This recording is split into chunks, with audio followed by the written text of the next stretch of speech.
Nesse clássico da literatura mundial, nós vamos conhecer uma história de amor mal resolvida, com repercussões catastróficas na vida de várias pessoas.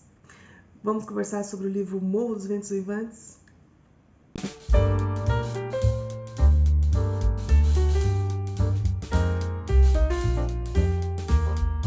Oi, meu nome é Fabiana e nesse vídeo nós vamos falar sobre o livro O Morro dos Ventos Uivantes, escrito por Emily Brontë e publicado pela editora Príncipes nessa edição linda de capa dura.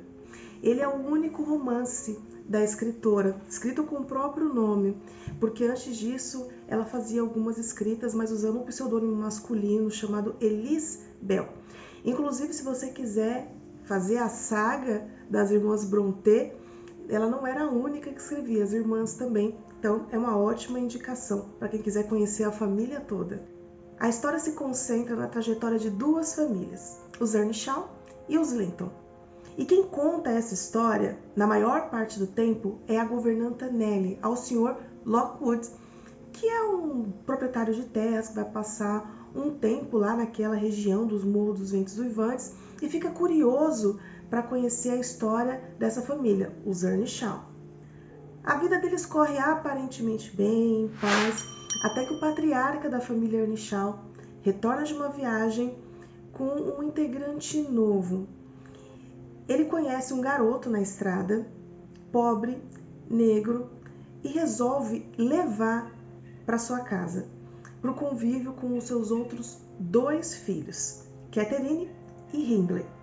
Apesar dele ser bem tratado e acolhido pelo pai adotivo e pela irmã postiça, Catherine, que daqui para frente eu vou chamar ou de Catherine ou de Kate, tá? Ele não é aceito pelo irmão Hindley, que nem considera ele irmão. Por ele ser negro, pobre, eles consideram ele como um cigano e ele se sente preterido pelo pai. Então ele coloca toda aquela fúria que ele não pode colocar no pai, no irmão postiço. Aí você pode pensar, mas tudo bem, o garoto que se chama Heathcliff, ele é batizado pelo pai com esse nome, ele está protegido pelo pai. Mas não, gente, não, aqui a gente está falando de um clássico da literatura, vai rolar alguma tragédia, vai rolar alguma tristeza. E esse pai morre. A partir daí, a vida do Heathcliff vira um inferno, porque o irmão, o Hindley, que agora é o dono de toda a região ali do Morro dos Ventos Uivantes, das propriedades ali do Morro dos Ventos Uivantes, resolve colocar esse irmão como mais um membro da criadagem, tira ele do convívio ali da casa, ele vai dormir lá junto com os bichos, e ele enche esse irmão de humilhação e ofensa sempre que possível, lembrando a origem dele. A gente não sabe qual que era a história pregressa do Heathcliff, porque o livro não conta. Mas vamos imaginar que ele já tinha alguns sofrimentos na sua bagagem, né? Afinal de contas, ele estava abandonado, estava com fome, ele não tinha uma educação formal. Então, se você somar isso com toda a humilhação que o irmão fez passar, ali ele alimenta um desejo de vingança que vocês não imaginam no que vai se desdobrar ao longo do livro. Paralelamente, a Catherine, Kate, tinha uma ótima convivência com ele. Eles andavam pelo Morro dos Ventos Uivantes, passeavam, brincavam, mesmo ele tendo todas as obrigações dele no campo dos trabalhos, né, que ele era obrigado a fazer depois que o pai morreu. Eles se entendiam muito bem e a relação deles começou com uma relação de carinho e foi se transformando numa relação de amor. A Kate, ela entendia muito bem como ele era, porque ela também tinha uma personalidade difícil, mas ela tinha recebido toda aquela educação e ela carregava o nome Earnshaw e era também proprietária de toda aquela propriedade ali na região. O Heathcliff, tadinho, ele em algum momento na mente dele imaginou que eles pudessem viver aquela história de amor. Mas apesar da Kate ser muito amorosa com ela sabia que eles eram de classes sociais diferentes. Então, apesar do amor que ela sentia, quando ela teve a oportunidade, ela escolheu se casar com o Edgar Linton, que fazia parte de uma família também muito próspera ali da região. E ela abriu mão de viver um grande amor para ter o reconhecimento social e o aporte financeiro. E um dos capítulos mais angustiantes do livro, a Kate confessa para a governanta que, apesar de ter aceitado o pedido de casamento do Edgar, não é ele que ela ama. E que ela, se pudesse, ficaria com Heathcliff. Mas que ele não tem o necessário para que ela tenha aquela vida confortável que ela entende merecer. Para o azar dela, o Heathcliff tá ali no mesmo ambiente e ela não viu. E quando ele escuta isso, imagina, gente, ele já não era muito bom, gente, ele já não estava muito bem. Quando ele escuta isso, toda aquela carga de rejeição toma conta dele e ele vai embora do Morro dos Ventos Uivantes. Aí nós temos 3 anos de paz e tranquilidade ali naquela região. Até que Heathcliff volta, já adulto, né? A gente tem essa idade no livro, entre ele tá no final da adolescência e início da vida adulta. E ele volta, um homem feito, todo bonitão. E você pensa assim, ele refez a vida dele, ele tá bem, superou tudo isso. Não, gente, não. Tragédia. Amor mal resolvido. É sobre isso que o Morro dos Ventos Uivantes fala. E ele volta, cheio de vingança. O plano inicial dele era voltar, rever a Kate, se vingar do irmão e depois se matar. Mas quando ele chega e revê a Catherine, ele resolve que ele vai fazer diferente. Ele vai até a casa dela, bate tranquilamente pedindo para entrar. Ela o recebe com todo amor e carinho, porque afinal de contas, gente, ela sempre o amou. Coloca ele dentro de casa e ainda força o marido, Edgar, a aceitá-lo como amigo por ela, para que eles possam ter uma boa convivência. Só para constar para vocês verem como a relação dele com o irmão era muito ruim, ele volta lá para o Morro dos Ventos Uivantes e o irmão o aceita como hóspede, pagante de um quarto. Se quiser ficar lá, senão poderia ficar em qualquer outro lugar. Voltando para a Granja da Cruz dos Tordos, a residência dos Linton, o esposo da Catherine, um amor de pessoa aparentemente, ele permite que o Heathcliff e a Kate tenham uma amizade. Mas é óbvio que o Heathcliff não vai deixar as coisas acontecerem nessa tranquilidade. Olha, gente, pensa num personagem difícil dentro de um livro. Muito difícil. Ele era muito amargurado, muito vingativo. E aí ele já coloca a Kate contra a parede por ter abandonado aquele amor verdadeiro que existia entre eles para se casar com alguém que tinha um status social mais relevante. Outro adendo. Vamos pensar que a Emily Brontë, ela não fazia parte da alta sociedade, tá? Então, quando ela escreve esse livro, ela já coloca propositalmente essa questão de classes sociais para mostrar como existia um preconceito ali, tá bom? Bom, a Kate fica tão aborrecida por ter sido colocada contra a parede e ainda ter sido abandonada no entendimento dela pelo Heathcliff, ficou 3 anos sumido, que eles têm um barraco ali dentro da casa. O Edgar vê o que acontece e não permite mais que o Heathcliff participe ali da convivência dele, já que ele está aborrecendo a esposa.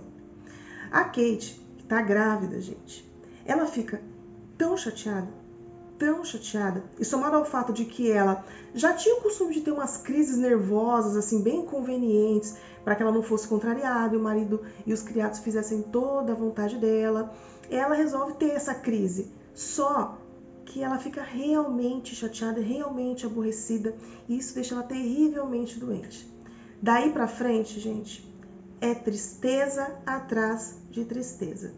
E se você não leu esse livro ainda, daqui pra frente a gente vai ter spoiler. Então, se você já leu o livro, aproveita, comenta aqui pra mim o que você achou desse livro. Se você achou que realmente é muita tristeza que tem aqui e que as pessoas poderiam ter resolvido as coisas de uma outra maneira. Aqui na história entra uma nova personagem, a Isabella. Ela é a irmã do Edgar Linton.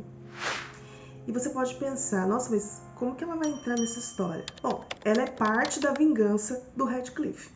Não contente porque a Catherine está casada, está resolvida financeiramente e não está com o Heathcliff, Ele resolve, sabendo que a Isabela tem algum interesse por ele, resolve retribuir. E na mente dele o plano é, vou me casar com a Isabela, vou irritar muito o Edgar Linton e vou mostrar para Catherine que eu posso estar com alguém também.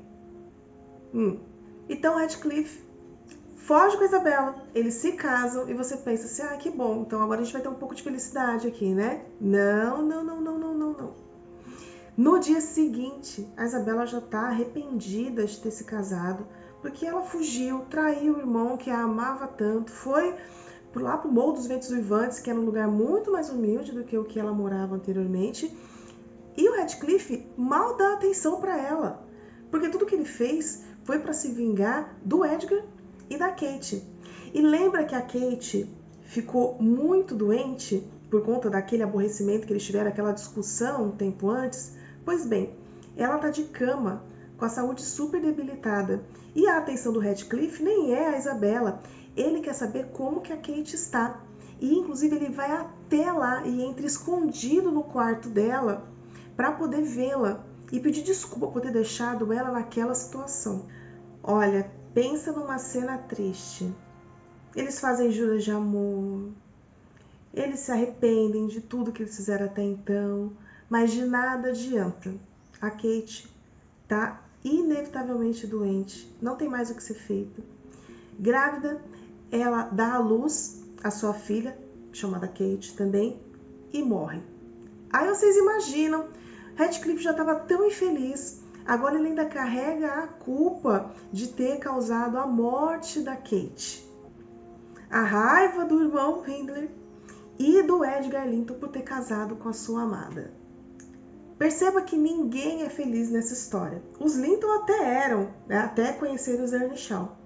Mas os Earnshaw parece que vive uma espécie de maldição familiar, gente. Não é possível. Lendo o livro você não acredita como eles são infelizes. O pai morre. O pai já não era muito feliz não, tá? O pai morre, deixa 2 filhos biológicos e um adotado, que só é querido pela governanta e por uma das irmãs, pela irmã, né, a Catherine. A Catherine casa com um homem que não ama por status social e vive infeliz. O irmão também, ele acaba se casando com uma moça, mas ela é uma moça muito frágil e também acaba morrendo depois do parto. Olha, gente, haja morte nesse livro. Então, ninguém ali é feliz, ninguém consegue alcançar os objetivos realmente. Inclusive, o Hindley fica tão endividado que ele coloca toda a propriedade em garantia da dívida que ele faz com o Heathcliff. E adivinha só? Ele morre doente e aí o Heathcliff se torna o dono do Morro dos Ventos Uivantes. Além de se tornar o dono daquela propriedade na qual ele foi tão humilhado, né, quando menor, ele também se torna pai. Lembra que ele casou com a Isabela? Pois bem, ele se torna pai. E mesmo assim, gente, ele não está feliz, ele vive amargurado e atormentado pelo fato de que ele não tem mais a Catherine. E agora ele direciona toda a sua amargura e vingança para a segunda geração da família, gente. A Kate, que era filha da Catherine com o Linton. O Hareton, que é filho do irmão dele com a Frances.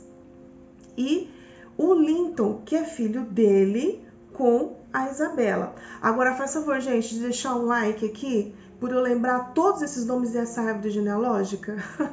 Numa nova tentativa de encontrar felicidade nessa narrativa, o filho dele, o Linton, se apaixona pela filha da Kate, da Catherine, né? Que também se chama Kate. E aí você de novo tem aquela esperança de que tudo vai ficar bem. Só que o Linton, ele é muito frágil também, né, com a sua saúde. E ele acaba morrendo.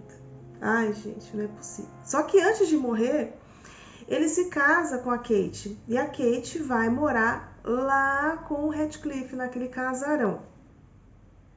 É triste, mas a verdade é que a paz só reina nessa história quando o Heathcliff morre. A impressão que me deixou é que por onde o Heathcliff passou, ele deixou a dor. As diversas dores que ele sentia. A dor de ter sido adotado, né? Então ele já foi rejeitado pela família anterior dele. A dor de todo o preconceito que a sociedade tinha em relação a ele ali naquela região que era o interior da Inglaterra, então tinha muita tradição, tinha muito preconceito. A dor de não poder ter ficado com a mulher amada. Então, ele optou por viver uma vida espalhando a dor que existia dentro dele, e era uma dor muito grande. Era tanta dor que ele não tinha consideração nem pelo próprio filho. O Linton tinha uma saúde muito fragilizada. E ele acabou criando um relacionamento com a Kate. Lembra? Filha da Catherine, que o Radcliffe amou por tanto tempo, né? Ainda amava. Eles se apaixonaram. E o pai, ao invés de permitir aquela situação para que eles fossem felizes, ele incentivou que o filho se casasse com a Kate para que no futuro ele pudesse colocar as mãos na propriedade dos Linton. E foi exatamente o que aconteceu. Eles se casaram, só que o Linton tinha uma saúde tão debilitada que ele acabou morrendo. E o pai aparentemente não se importou com isso. Mas agora ele era proprietário tanto da Granja da Cruz dos Tordos, como ali da propriedade do Morro dos Ventos Uivantes, a propriedade dos Earnshaw. Olha onde ele chegou nessa história. No fim, ficou só ele, a Kate e o Hareton, com todas aquelas propriedades. A Kate e o Hareton conseguiram criar uma relação de amizade real, com muito sentimento. E quando o Radcliffe viu aquela situação, que depois de toda aquela história de vingança, de todas as vidas que ele tentou destruir, ele percebeu que apesar daquilo, isso sou eu, né, o que eu acho, ele percebeu que apesar daquilo, ele continuava carregando a dor, toda aquela dor, mas a Kate e o Hareton tinham conseguido dar andamento na vida deles. Ali eu acredito que ele tenha desistido, porque de tudo que ele fez não adiantou de nada, né? E ali ele deixa a saúde dele debilitando, para de comer, até que ele acaba num dia de tempestade, muita chuva, se entregando de vez, e aí ele é encontrado morto pelo, não é filho, né, pelo sobrinho, o Hareton, que fica extremamente muito triste com a morte dele. Realmente engraçado isso, né? Ele era um personagem tão indiferente ali para ele, mas o Radcliffe era importante, né? Foi a pessoa que cuidou dele, querendo ou não.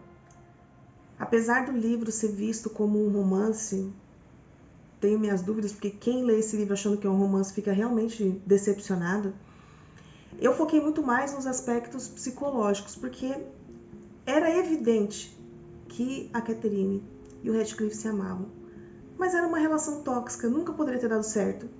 Então eles deveriam ter superado e dado andamento na vida deles, mas não. Eles não tinham inteligência emocional para lidar com o fato de que eles não iam conseguir ficar juntos. E apesar de ter me sentido mal em muitas partes do livro, porque algumas conversas são muito agressivas, a gente tem muita humilhação acontecendo ali, eu entendo que algumas pessoas realmente expandem as suas emoções dessa maneira ao ponto de criarem indisposição e desconforto na vida de outras pessoas.